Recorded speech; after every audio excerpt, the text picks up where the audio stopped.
Cut the nozzle at an angle aligned to your desired bead width and pierce the inner seal with the caulking gun rod for a clean, controlled bead.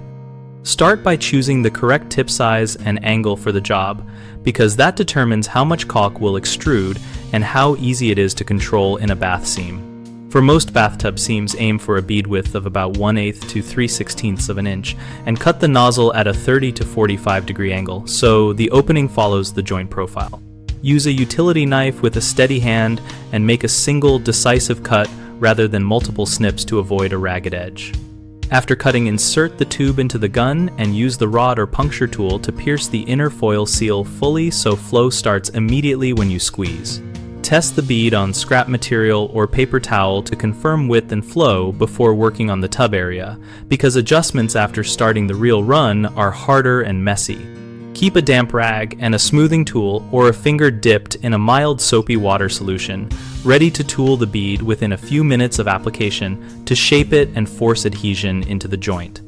People often cut the tip too large, which causes excess caulk and cleanup hassles, so if the bead is too fat, recut a new nozzle and start again with a smaller opening.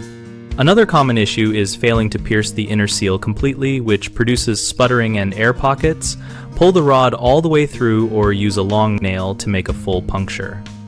A third concern is cutting the nozzle straight across instead of at an angle, which makes it hard to follow the joint and creates uneven pressure.